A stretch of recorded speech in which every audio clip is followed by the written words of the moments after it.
সবাইকে ভিডিওর প্রথমেই ওয়েলকাম স্বাগত জানাচ্ছি এবং আশা করি সবাই ভালোই আছেন, সুস্থ আছেন। সবার কাছেই প্রথমে আমি ক্ষমা চেয়ে নিচ্ছি যে আমি অনেক দিন কিছু আপডেট দিতে পারিনি, বিগত 4-5 দিন আমার নিজে কোনো ব্যক্তিগত সমস্যার জন্য। তো ইতিমধ্যে আমি যেই আপডেটগুলো দেবো সেগুলো হয়তো অনেকের কাছে জানা বা অজানা হতেই পারে, তাও আমি কিছুটা বলে রাখি।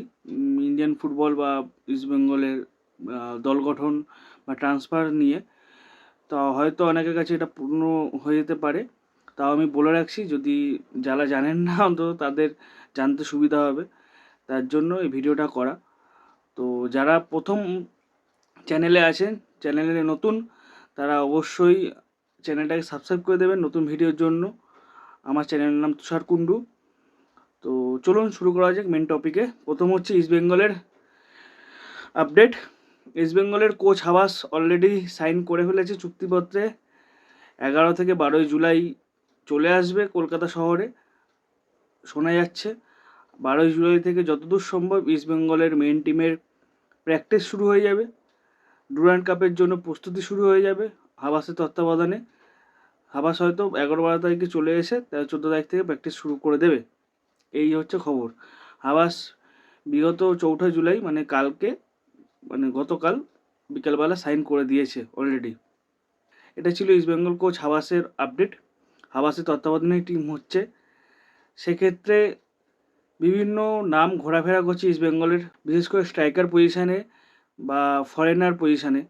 সেক্ষেত্রে এনজো লোপেজ বলে আমরা সবাই ইতিমধ্যে মার্কেটের নাম ছড়িয়েছে, তার সাথে কথাবার্তা কিন্তু অনেকটাই এগিয়েছে বলা যেতে পারে। চুক্তিপত্র এখনও সাইন হয়নি, বলা যেতে পারে এই ডিলটা হয়ে যেতে পারে বা হওয়ার চান্স আছে। আর্জেন্টাইন ফুটবলার এনজো লোপেজ আমরা সবাই জানি। এছাড়াও থংবই সিংটু কিন্তু স্কাউটে বেরিয়ে গেছে, তার আমরা একটা সোশ্যাল মিডিয়াতে পোস্ট দেখেছি অলরেডি। সে চায়নার একটা উদ্দেশ্যে একটা পোস্ট করেছে, একটা ইনস্টাগ্রামে ছবি দিয়ে, যে আর মিশনেই গেছে। তো সেক্ষেত্রে আমরা আশাবাদী খুব যে একটা ভালো এশিয়ান বা ভালো প্লেয়ার সাইন হবে, ফরেন প্লেয়ার। দেখা যাক, আগামী 2-3 দিনের মধ্যে ছবি পরিষ্কার হয়ে যাবে। এছাড়াও ইস্ট বেঙ্গলে ফাজিন মাজিদ বলে গোকুলামের প্লেয়ার, তিনি কিন্তু সিএফএল টিমের জন্য সাইন করে দিয়েছে অলরেডি আজকে। নুঙ্গাও থেকে যাচ্ছে, নুঙ্গা স্টেজ 2 বছরের জন্য। সবথেকে গুরুত্বপূর্ণ যেটা বিষয়, ওমেন্স টিমের চ্যাম্পিয়ন কোচ অ্যান্ড্রিউ, তিনিও কিন্তু 2028 অবধি থেকে যাচ্ছে, তিনিও স্টে করছে। এটা ইস্টবেঙ্গল ক্লাব বা ইস্টবেঙ্গল সাপোর্টারদের জন্য খুব ভালো খবর। এছাড়াও রহিম আলীর সাথে কথা ইনিশিয়ালি হয়েছে, মোহনবাগান ইস্টবেঙ্গল দুজনেই কথা বলছে রহিম আলীর সাথে, সেটা এখনও কিছু ম্যাচুরেট হয়নি। আরেকটা যেটা নিয়ে জল্পনা তৈরি হয়েছিল সেটা হচ্ছে জেসিনটিকেও কিন্তু ইস্টবেঙ্গলে থেকে যাচ্ছে, সে নাকি মোহনবাগানে চলে যাবে, হেনা তেনা অনেক কিছু। জেসিনও থেকে যাচ্ছে ইস্টবেঙ্গলে। এছাড়াও আর একটা রিউমার ব্রাইসন সে আর গোয়াতে স্টে করলো না, সে চুপিসারে চেন্নাইতে ওভার প্রাইসড বা তার মার্কেট ভ্যালু বাড়িয়ে সই করে ফেলেছে। Controversial sign. ইতিমধ্যে আমরা জানি এফসি গোয়া একটা বিবৃতি স্টেটমেন্ট দিয়েছে অফিসিয়ালি যে ওভার প্রাইসড করে। এক্ষেত্রে আপনাদের কি মতামত আপনারা জানাবেন। আমার মতে ঠিক আছে, ব্রাইসন নিজের প্রাইস বাড়িয়েছে বা দর বাড়িয়েছে, যেরকম এখন ইন্ডিয়ান ফুটবলে চলছে 8 টাকার প্লেয়ার 80 টাকা, সেরকম ব্রাইসনও চাইছে যে নিজের দরটাকে একটু বাড়াতে। যারা সবাই চায় যে এই প্রাইম টাইমে নিজের কেরিয়ারটাকে একটু মানে একদম স্টেবল করে টাকাটা বাড়িয়ে এই 2-4 বছর কামিয়ে যদি নিজের কেরিয়ারটাকে যদি স্টেবল করা যায়, সেক্ষেত্রে ব্রাইসনের কোনো দোষ নেই, আমি দোষ দেখতে পাচ্ছি না। ও যা করা তাই করেছে, কিন্তু ইন্ডিয়ান ফুটবলের যা স্ট্রাকচার, সেক্ষেত্রে এগুলো হওয়াটাই স্বাভাবিক। ইতিমধ্যে আমরা পুরনো অনেক ঘটনাই জানি, কারণ মোহনবাগান অনেক প্লেয়ার দর বাড়িয়েছে বা দর বাড়ানোর খেলাতে রাজনীতিতে আছে তারা। সেক্ষেত্রে এগুলো কোয়াইট ন্যাচারাল আমার মতে। আপনাদের মতামত কী সেগুলো জানাবেন অবশ্যই কমেন্ট বক্সে। এছাড়াও ডুরান্ড ফিক্সচার নিয়ে কথা বলি। ডুরান্ড ফিক্সচার অলরেডি পাবলিশড হয়ে গেছে। 25শে জুলাই বাঙালির ঐতিহ্যে ডার্বি দিয়ে শুরু হচ্ছে ডুরান্ড কাপ। ইস্টবেঙ্গল এবং মোহনবাগান সেই পুরনো চেনা ছক, পুরনো চেনা মানে কি বলা যায় বুদ্ধি বা একদমই খাটাখাটনি না করে ডুরান্ড কমিটির শিডিউল তৈরি করে দেওয়া, ইস্টবেঙ্গল মোহনবাগানকে একসাথে রেখে তারা কোনো চাপ না নিয়ে, কোনো হেডেক না নিয়ে, কোনো টেনশন না নিয়ে একসাথে ফেলে দেওয়া, ডুরান্ডটাকে একটু গ্ল্যামারাস করা যায় বা নিজেদের একটু প্রফিটটা বাড়ানো যায়, সেক্ষেত্রে কিছু করার নেই। ডুরান্ডে আমরা এটা দেখছি, ইস্টবেঙ্গল মোহনবাগান একই গ্রুপে একসাথে খেলা হবে, বা যদি 6টা টিম বেস্ট টিম যায় সেখান থেকে সেকেন্ড টিম হিসেবে ইস্টবেঙ্গল বা মোহনবাগান গিয়ে আবার যদি ফাইনালে দেখা হয়, এক্ষেত্রে যেটা হওয়া সেটাই হয়েছে। ইস্টবেঙ্গল আর মোহনবাগান একই গ্রুপে আছে, তার সাথে সিআইএসএফ প্রোটেক্টার্স এবং সাউথ ইউনাইটেড এফসি। 25শে জুলাই ডার্বি দিয়ে মরশুম শুরু ইস্টবেঙ্গলের মেন টিমের। দেখা যাক, হোপ ফর দ্য বেস্ট। 12-13 তারিখ থেকে যদি প্র্যাকটিসে নেয়, 10-12 দিনের প্র্যাকটিসে যা হবে, আমার মনে হয় না পুরো মেন টিম খেলবে। সিএফএল বা রিজার্ভ টিম প্লাস মিলিমিশিয়ে খেলানো হবে দুই তরফেই। ওদেরও ডেম্পিরিস চুক্তি হয়ে গেছে, সাইন হয়ে গেছে, ওদেরও ডেম্পিরিস কোচ চলে আসবে। ওরা এছাড়াও ঋত্বিক তিওয়ারির সাথে কিন্তু কানেকশান করছে, ঋত্বিক তিওয়ারিকে নেওয়ার জন্য ওরা খুব আগ্রহী। দেখা যাক সেটা ওরা কিপ করে। ডুরান্ড ফিক্সচার নিয়ে আপনাদের কি মতামত?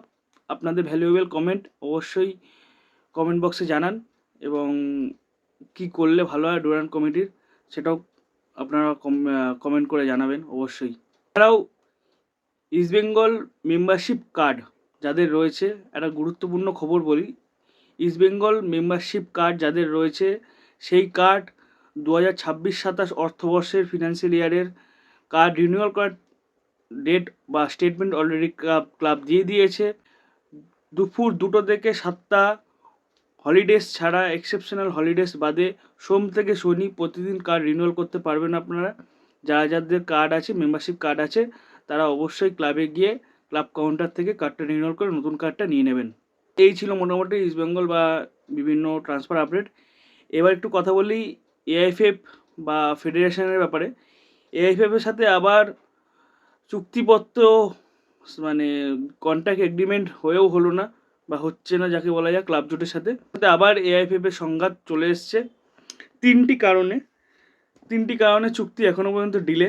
তার প্রথম 3টি কারণ বা প্রধান 3টি কারণ হচ্ছে, প্রথম, ক্লাব জোট যে আইএসএল চালাবে বলেছিল, সেই আইএসএল চালাতে এআইএফএফে কোনো আপত্তি নেই, কিন্তু তারা স্বচ্ছতা বা তার হিসাব রাখার জন্য, অডিট করানোর জন্য নিজেরাই করবে বলেছে। এআইএফএফ বডি নিজেরাই অডিট করাবে। সেক্ষেত্রে আইএসএল জোট বা ক্লাব জোট এরা রাজি নয় যে অডিট তারা নিজেরাই করাবে, কোনো এআইএফএফ বডি বা গভর্নিং বডি করতে পারবে না। এছাড়া 2 নম্বর পয়েন্ট হচ্ছে 10% প্রফিট যা হবে সেটা এআইএফএফ নেবে, বাদবাকি 90% ক্লাব জোট পাবে। তো আমরা জানি সবাই মিলে 15 কোটি টাকা দেওয়া হবে, 15 কোটি 40 লাখ টাকা, 1 কোটি 10 লাখ করে সবাই দেওয়া হবে ইচ ক্লাব। যেহেতু ক্লাব জোট চাইছে যে কোনো আর 10% প্রফিট দেওয়া হবে না এআইএফএফকে, তারা অলরেডি 15 কোটি টাকা দিয়ে দিচ্ছে। সেক্ষেত্রে এই পয়েন্টটা নিয়ে একটা জটিলতার সৃষ্টি হয়েছে, সেটা দেখা যাক আগামী দিনে শর্ট আউট হয় কি না। এছাড়াও 3 নম্বর পয়েন্ট, যে 4 বছরের কন্ট্যাক্ট আইএসএল ক্লাব জোটের সাথে এআইএফএফ করতে চাইছে, কিন্তু ক্লাব জোট চাইছে 4 বছরের চুক্তি করব, কিন্তু 2 বছর যদি কোনো প্রফিট না হয়, যদি লসে চলে, সেক্ষেত্রে 2 বছর যদি বেরিয়ে আসা যায়, সেক্ষেত্রে সেই জায়গাটা রাখতে চাইছে ক্লাব জোট। কিন্তু এআইএফএফ সেটা সম্মতি দেয়নি বা স্বীকৃতি দেয়নি, যে মিনিমাম 4 বছর চালাতেই হবে, এরকম কথাই কিন্তু এআইএফএফ বলছে। সেক্ষেত্রে এই পয়েন্টটা নিয়ে একটা অনিশ্চয়তা বা জটিলতা সৃষ্টি হয়েছে। তাই এই ছিল টোটাল 3টে পয়েন্ট। আইএসএল ক্লাব জোটের সাথে এআইএফএফের যে চুক্তি বা এগ্রিমেন্ট না হওয়ার কারণ এখনও পর্যন্ত এই 3টে কারণই মেন কারণ। আপনাদের মতামত বা আপনাদের মত কমেন্টে অবশ্যই জানাবেন, যে কী জন্য বা কী হলে আরও সুবিধা হয়, বা এটাতে আখেরেই কার লাভ বা ক্ষতি হচ্ছে, ইন্ডিয়ান ফুটবলে কতটা ক্ষতি হচ্ছে আমরা সবাই জানি। আপনাদের ভ্যালুয়েবল কমেন্ট অবশ্যই কমেন্ট করে জানাবেন। তো আপাতত ভিডিওটা এই পর্যন্তই। আশা করি আপনাদের ভালো লেগেছে। ভালো লাগলে লাইক, কমেন্ট, শেয়ার করে দেবেন এবং সাবস্ক্রাইব করতে ভুলবেন না। তো চলুন, দেখা হচ্ছে নেক্সট ভিডিওতে দেখছি ওয়ার্ল্ড কাপ নিয়ে কিছু আপডেট দেওয়া যায় কি না।